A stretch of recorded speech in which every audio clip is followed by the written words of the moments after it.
छात्रा का है। इन्होंने ये सवाल लिख कर भेजा है तो मैं बता रही हूँ। सर, इन्होंने लिखा है कि 2 साल पहले मेरी लाइफ बहुत ही ख़राब और टेंस्ड थी। मेरी स्टडीज़, मेरा करियर सब डाउन चल रहा था। मैं इमोशनल थी, डिप्रेशन से भी गुजरी हूँ। बहुत तरीके से एकदम कॉम्प्लिकेटेड थी लाइफ, कुछ भी क्लियर या सॉर्टेड नहीं था। मेरी ज़िंदगी में एक लड़का आया जो मुझे लगता है कि मेरे लिए एकदम फरिश्ता बनकर आया। उसने मुझे ज़िंदगी के बारे में बहुत चीज़ें समझाई, स्टडीज़, लाइफ, करियर में बहुत मदद करी। He is my guide, my life, my light, my philosopher. Sir, आपके गीता लेक्चर्स से भी इन्होंने जोड़ा है मुझे। आज मैं इनकी ही वजह से आपके सामने बैठ पाई हूँ। उसने मेरी बहुत हेल्प करी, जितनी हेल्प कोई नहीं कर सकता। उसका बिहेवियर मेरे साथ बहुत बहुत ही प्यारा है। मुझे लगने लगा है कि हमारे बीच लव हो गया है। आज मैं खुद को उसके लिए फ़िज़िकली अट्रैक्टेड पाती हूँ, और अगर मैं फ़िज़िकल एडवांसेस करूँ तो मुझे लगता है कि वो मान ही लेगा। मुझे सेक्स से कोई मॉरल प्रॉब्लम नहीं है, और ये लड़का भी ओपन माइंडेड ही है। जैसे हम आज के जनरेशन के हैं तो पुरानी तरीके की थिंकिंग नहीं है हमारी। सवाल ये है कि हमारा रिश्ता तो पहले से ही खूबसूरत है। क्या सेक्स से रिश्ते की में गहराई आएगी या कुछ गड़बड़ हो जाएगी?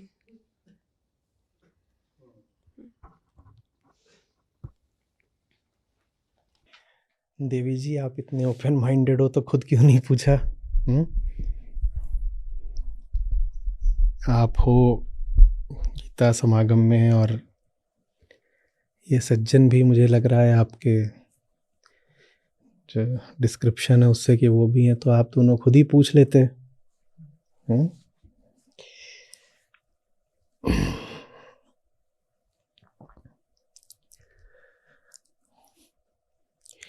देखो, बड़े अच्छे बड़े ऊंचे शब्द इस्तेमाल किए हैं उस लड़के के लिए। क्या क्या बोला? माय मेंटोर, क्या guide, light, philosopher, guide, my light, my my philosopher, philosopher, and my love, and my love, and my love, my friend. My friend, सब कुछ।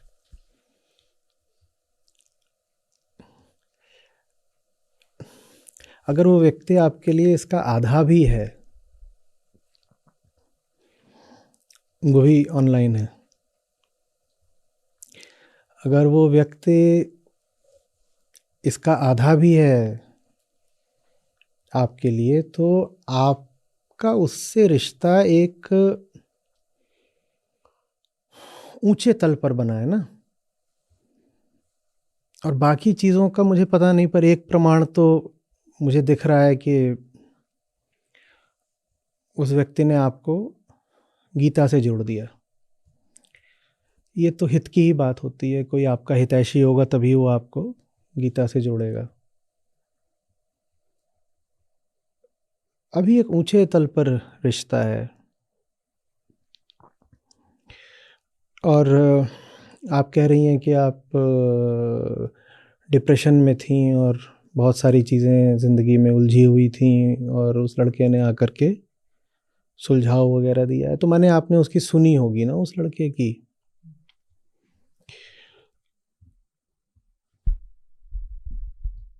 सुनी उसकी जाती है जिसको हम अपने से थोड़ा तो बेहतर मानते हैं। हुँ? है ना? गहरे गहरे की कौन सुनता है? तो आपने भी उस लड़के की सुनी क्योंकि आप उसको किसी तल पर अपने से श्रेष्ठ, अपने से ऊंचा, अपने से बेहतर मानती थी।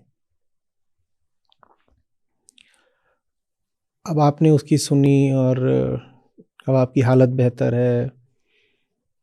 आप कह रही हैं कि ज़िंदगी सॉर्टेड है, और आप गीता सेशंस में भी हमारे साथ हो। और अब आप कह रही हैं कि फिज़िकल अट्रैक्शन है। सीधे-सीधे ये कि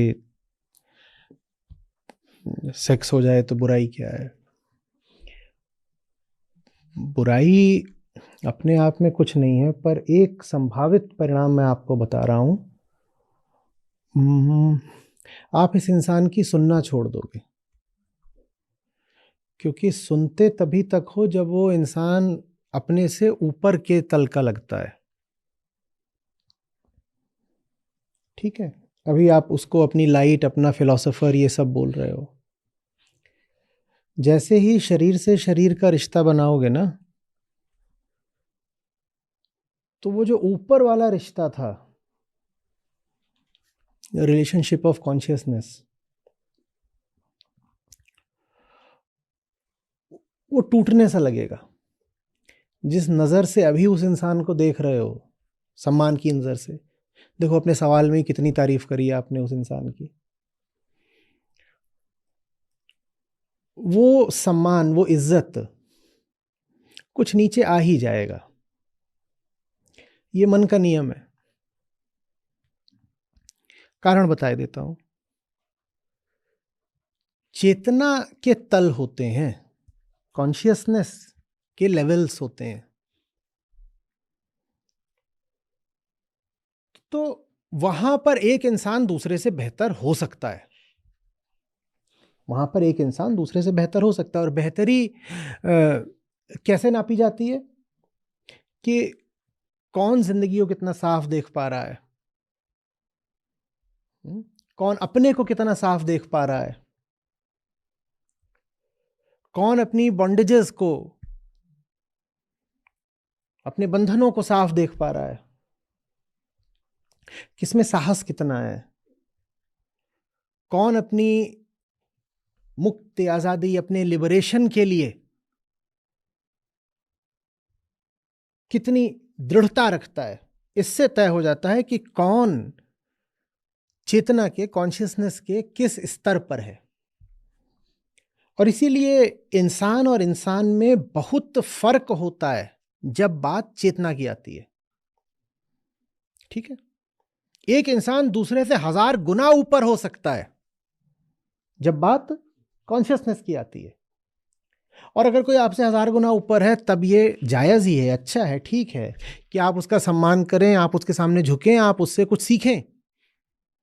और ये बहुत हमारे लिए राहत की बात है कि कुछ इंसान होते हैं जो दूसरे इंसानों से बहुत ऊपर के होते हैं, क्योंकि वही जो ऊपर वाले होते हैं वही नीचे वालों को फिर ऊपर खींच पाते हैं। ऊपर होने का एक लक्षण ये होता है कि आप में कंपैशन आ जाता है, करुणा आ जाती है। तो ऊपर वाला ही फिर नीचे वाले को सहारा देकर, हाथ देकर प्रेम से ऊपर खींचता है। तो ये बात कोई भेदभाव की नहीं है, ये बात कोई दुर्भाग्य की नहीं है कि अरे किसी को ऊपर का बोल दिया, हमें नीचे का बोल दिया। भाई वो ऊपर का है तभी तो वो आपको ऊपर खींचेगा ना। लेकिन ये जो फर्क होता है, ये जो ग्रेडिंग होती है, ये सिर्फ संभव है किस डायमेंशन में? चेतना के। जब बात कॉन्शियसनेस की आती है तो हम बिल्कुल कह सकते हैं कि एक आदमी दूसरे आदमी से 1000 गुना ऊपर है। और हम कह रहे हैं कि ये बात हमारे लिए अच्छी है, क्योंकि वो ऊपर है तो दूसरे को सहारा देता है, ठीक वैसे जैसे इस लड़के ने इनको सहारा दिया है। लेकिन जब आप बॉडी के डायमेंशन में आते हो, देह के तल पर, तो वहां पर ऐसा नहीं होता कि कोई नीचे कोई ऊपर है। देह देह सब बराबर है। अगर सिर्फ देह की बात करो तो इंसान की देह और इंसान की देह में क्या अंतर है? एक नारी की देह दूसरी नारी की देह, एक पुरुष की देह दूसरे पुरुष की देह में क्या अंतर है बताओ तो? बल्कि कुछ मामलों में तो इंसान की देह और जानवर की देह में बहुत अंतर नहीं है। जानवरों के कुछ अंग इंसानों के शरीरों में भी लगाए जा सकते हैं, और सफलतापूर्वक मेडिकल साइंस ने लगाए भी हैं, और वो इंसान अभी जिंदा भी हैं, क्योंकि बॉडी में उतना अंतर नहीं होता। तो बॉडी पे सब लगभग एक ही तल पर आ जाते हैं, फर्क नहीं पड़ता किसकी देह है। अभी कोविड फैला था, आप महाज्ञानी हो सकते हो चेतना के तल पर, आपके भीतर पूरी दुनिया के लिए कंपैशन हो सकता है, करुणा हो सकती है, प्रेम हो सकता है, आप एक बहुत बेहतरीन इंसान हो सकते हो। तो क्या आपकी देह को कोविड का वायरस नहीं लगता? बोलिए, लगता, क्योंकि जो अंतर है वो किस तल पर है? चेतना के तल पर है। और कोविड जाके लगता है बॉडी को, तो फर्क नहीं पड़ता कि आप कॉन्शियसनेस में कितने ऊंचे हो, बॉडी को तो फिर भी वायरस लगेगा ही लगेगा। समझ में आ रही बात? तो रिश्ता अगर आपने कॉन्शियसनेस के डायमेंशन में बनाया है तो वहां तो ये हो जाएगा, कोई आपसे ऊपर है, कोई आपसे नीचे है, और जो आपसे ऊपर है आपको उसका सहारा मिलेगा, उस सहारे से फायदा होगा। ये तब होगा जब रिलेशन बना हो कॉन्शियसनेस के क्षेत्र में। और आपका रिलेशन अभी वही चल रहा है जो इन्होंने अभी पूरा अपना वृतांत दिया कि हमारा तो साहब वो मेरा गाइड है, लाइट है, फिलोसोफर है और फ्रेंड है, और उसने मुझे डिप्रेशन से बाहर निकाला, इमोशन से बाहर निकाला, मैं स्टडीज़ को लेकर के अनक्लियर थी, मैं कैरियर को लेकर के संशय में थी, उन्होंने मुझे ये सब समझाया, ये सब करा। मैं मान रहा हूँ सच ही बोला होगा, मैं मान के चल रहा हूँ। तो अगर उस व्यक्ति ने इनको इतना सहारा दिया तो इसका मतलब रिश्ता अभी तक किस डायमेंशन में था? कॉन्शियसनेस के डायमेंशन में था। ठीक है, अब ये कह रही हैं कि वो रिश्ता फिजिकल करना है। फिजिकल करते ही जो पूरी रिलेशनशिप है वो किस डायमेंशन में आ जाएगी? बॉडी के। और बॉडी के डायमेंशन में तो बॉडी और बॉडी बराबर ही होते हैं। किसकी बॉडी आप कह सकते हो दूसरे की बॉडी से श्रेष्ठ है? बताओ। और वो जो श्रेष्ठता होगी वो भी बॉडीली ही होगी। उदाहरण के लिए कोई 6 फीट का हो सकता है, कोई 5.5 फीट का है, तो भैया वो जो अंतर है वो भी तो बॉडीली ही है ना। तो ले देकर बॉडी के डायमेंशन में तो सब कुछ बस बॉडीली है, वहां कुछ ऊपर नीचे का आप नहीं बोल सकते हो। एक बॉडी दूसरी बॉडी का यही कर सकती है कि वजन ज्यादा था एक का और मजबूती ज्यादा थी एक बॉडी की, तो उसने दूसरी बॉडी को उठा लिया। लेकिन दूसरी बॉडी को उठाने से डिप्रेशन नहीं दूर हो जाता है? हो जाता है। आप बॉडी से मजबूत हो, आप जाके किसी को उठा लो, कोई बोलो I am feeling so low so down, तो आप जाके उसको ऐसे उठा लें और कंधे पे रख लें, तो वो जो लो और डाउन फील कर रहा है इंसान, वो क्या हाई फील करने लगेगा? वो बोले देखो मैंने तुम्हें इतना हाई कर दिया, मैं पहलवान हूं, बॉडी से उठा के एकदम हाई कर दिया। हाई हो जाएगा क्या? नहीं हो जाएगा ना। तो जब आप एक रिलेशनशिप को बॉडी के लेवल पे ले आ देते हो तो वहां ये बड़ा खतरा पैदा हो जाता है कि अब आप दूसरे व्यक्ति की मदद नहीं कर पाओगे, क्योंकि अब आप दोनों बराबर हो गए। बॉडी और बॉडी बराबर होते हैं।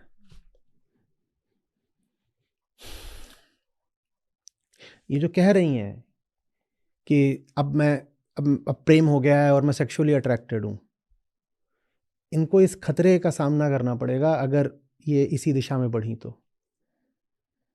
अभी तक वो लड़का जो भी इनको बोलता था ये सुनती थी, अभी उसकी सुन नहीं पाएंगी, क्योंकि अब ये उसको अपने समकक्ष की तरह देखेंगी, अपने गाइड की तरह नहीं देख पाएंगी।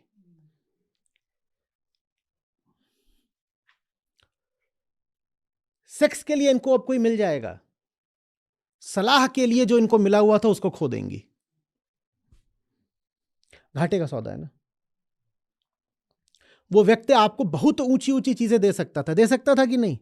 और दी है। मैं मान रहा हूं जो जितना पूरा डिस्क्रिप्शन है वो बिल्कुल ऑथेंटिक है, ठीक है, ये मैं मान रहा हूं। बाकी आप जानो कि उसमें उन्होंने कुछ मिलावट कर दी है, क्या कर दिया है, पर उस व्यक्ति ने इनको भरपूर सहारा दिया है, नहीं दिया है? बड़ा सहारा तो यही है कि आज वो गीता पढ़ रही होंगी, ये हमसे जुड़ी हुई हैं। और भी चीजें जो भी वो कह रही हैं, पढ़ाई, कैरियर, ये वो रिश्ता, सब उनका उन्होंने सुलझाया है, दिया ना बड़ा सहारा। हाँ, तो ये जो सहारा था ये सहारा खो जाएगा, सेक्स आ जाएगा। अच्छे से समझ लो, बहुत मुश्किल होता है। घरों में देखा होगा, परिवारों में देखा होगा, आप लोग भी जानते हो, कहते हो कि आचार्य जी हम तो आपकी सुनते हैं, घर वाले नहीं सुनते। घर वालों को ज्ञान देना, घर वालों को प्रकाश देना बहुत मुश्किल होता है, क्योंकि उनसे देह का रिश्ता होता है। खास तौर पे अपनी पत्नी को या अपने पति को या अपनी प्रेमिका को, अपने प्रेमी को ज्ञान समझा पाना बहुत मुश्किल होगा, क्योंकि आपने उससे रिश्ता ही इमोशंस और बॉडी के लेवल पे बनाया है। आप उससे इमोशनली कनेक्ट कर सकते हो, आप उससे इंटेलिजेंटली कनेक्ट करोगे तो मुश्किल आएगी। कर सकते हो, मुश्किल आएगी, लेकिन हाँ इमोशनली तुरंत कनेक्ट कर लोगे। जाओ उसका ऐसे ठुड्डी पकड़ो, कुचू कू करो, चुम्मी उम्मी ले लो, इमोशनल कनेक्शन बन गया। लड़ाई थी, लड़ाई दूर हो गई, कट्टी खत्म, मिट्टी शुरू। ऐसे ही तो होता है। घर में आपकी लड़ाइयां हो जाती हैं, मैं ये स्त्री पुरुष के रिश्ते की बात कर रहा हूं, चाहे हस्बैंड वाइफ का हो, चाहे में हो, तो लड़ाइयां मिटाने के लिए क्या ज्ञान की बातें करते हो? ज्ञान की बातें तो नहीं करते। जाके उसको गोद में उठा लिया, लड़ाई खत्म। ऐसे ही तो होती हैं। जो यथार्थ है उसकी बात करो, क्योंकि भाई ये तो ओपन माइंडेड है, तो आंसर भी थोड़ा ओपन हो जाए तो क्या बुराई हो गई। जब रूठा रूठी होती है तो क्या उसका निपटारा ज्ञान से होता है कि वो रूठ गई है, अब मैं उसको फिलॉसफी सुनाऊंगा? फिलॉसफी तो नहीं सुनाई जाती, आइसक्रीम खिलाई जाती है। आइसक्रीम खिला दो, रूठा रूठी बंद, या मीठी मीठी बातें कर लो, रूठा रूठी बंद। ऐसे ही तो होता है ना। कोई बैठा हुआ है और बात नहीं कर रहा, जाके कूद पड़ो उसके ऊपर, तो एक दो पल को तो नाराज होगा, और उसके बाद वो भी हंसने लग जाएगा कि देखो हाँ सब खत्म हो गया। सारी कड़वाहट गले मिलने से दूर हो गई, जादू की छप्पी। ऐसे ही तो होता है। तो जो रिश्ता ही है वो रिश्ता ही कॉन्शियसनेस के अनुकूल नहीं होता। ये मेरी नजर में घाटे का सौदा है कि जो इंसान आपकी जिंदगी में रोशनी लेके आया हो, उस इंसान को आप अपनी जिंदगी में एक बॉडी, एक देह बना लें। आपको एक बॉडी मिल जाएगी और आप एक कॉन्शियसनेस से वंचित हो जाओगे। मिलेगा जरूर कुछ, पर कुछ खो दोगे। बुद्ध हो, एक महिला होने के नाते बताइएगा, बुद्ध से आप क्या चाहेंगे? बुद्ध का शरीर या बुद्ध का ज्ञान? अब बुद्ध दिखने में भी बहुत आकर्षक थे, या कम से कम उनकी मूर्तियों से तो ऐसा लगता है। मूर्तियों से ही नहीं, उनके जो विवरण भी आते हैं उनमें यही है कि बुद्ध दिखने में भी बहुत आकर्षक थे। और बहुत स्त्रियां होती होंगी जो बुद्ध को देखती होंगी और पहला विचार यह आता होगा कि इसकी देह कितनी आकर्षक है। बुद्ध कभी उनको मौका देंगे अपनी देह के पास आने का? इसलिए नहीं कि बुद्ध को उन स्त्रियों से कोई समस्या है, इसलिए क्योंकि अगर बुद्ध ने उन स्त्रियों को अपनी देह के पास आने दिया तो वो स्त्रियां बुद्धत्व से वंचित हो जाएंगी। एक बार देह के तल पर रिश्ता बन गया तो वो सुनेगी नहीं तुम्हारी, वो झिड़क देगी। बुद्ध का बुद्धू बन जाओगे, बुद्ध की भी प्रेमिका हो तो बुद्ध को बुद्धू ही बोलेगी, बोलेगी बुद्धू इतना ज्ञान मत दो। ऐसे ही तो बोलते हो। तुम्हारा प्रेमी तुमसे बहुत ज्ञान की बात करे तो क्या बोलोगे? How boring.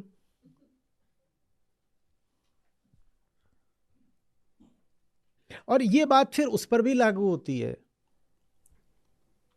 जो ज्ञान देने निकला हो। जिसको ज्ञान दे रहे हो, देखो सारा ज्ञान अंततः यही समझाने के लिए होता है कि you are not the body. जिसको ज्ञान दे रहे हो तुमने उसको और ज्यादा बॉडी बना दिया, तो उसको कैसे कुछ समझा पाओगे?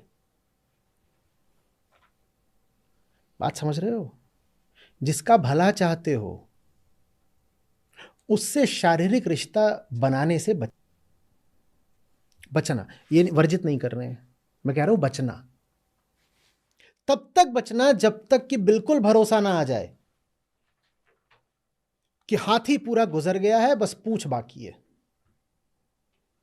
सेक्स को मैं कहा करता हूं हाथी की पूंछ होना चाहिए। हाथी है ज्ञान, हाथी है समझदारी, हाथी है कॉन्शियसनेस, चेतना। जब वो पूरी भारी चीज गुजर जाए माने निष्पादित हो जाए, समाप्त हो जाए, कंक्लूड हो जाए, अपना मकसद हासिल कर ले, तब अंत में वो छोटी सी पूंछ आनी चाहिए कि अब ठीक है, अब कोई खतरा नहीं, हाथी निकल चुका है, अब सेक्स से हानि नहीं होगी। पर सेक्स हाथी की सूंड नहीं हो सकता, उसे हाथी की पूंछ होना होगा। बात समझ में आ रही है? ज्यादातर जो फिजिकल रिलेशनशिप्स होती हैं वो इसीलिए नर्क बन जाती हैं क्योंकि उनमें कॉन्शियसनेस कहीं होती ही नहीं है। वो बॉडी टू बॉडी मामला हो जाता है, और जो बॉडी टू बॉडी मामला है वो तो जानवरों में भी होता है, बॉडी टू बॉडी।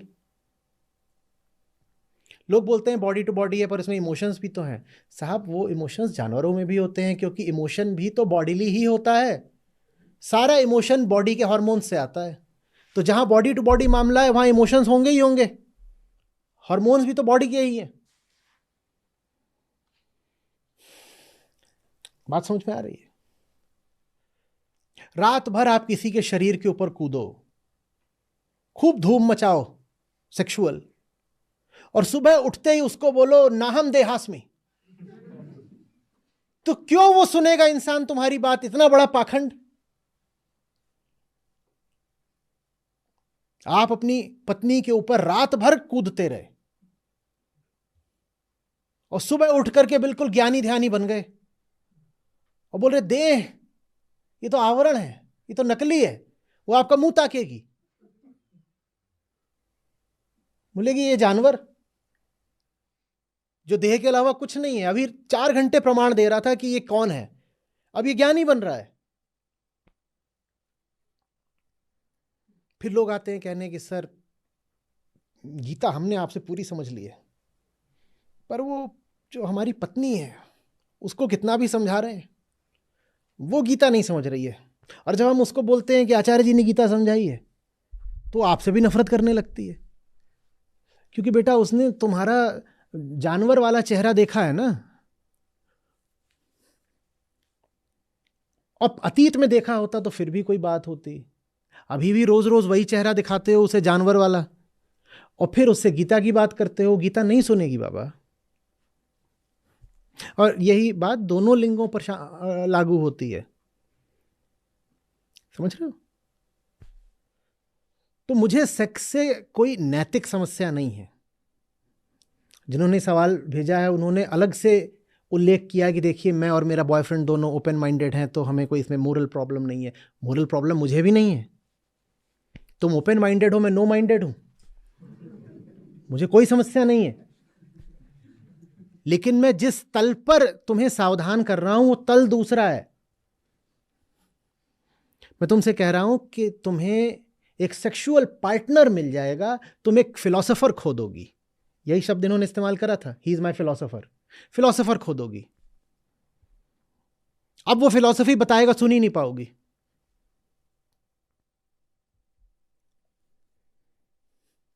घाटे का सौदा है।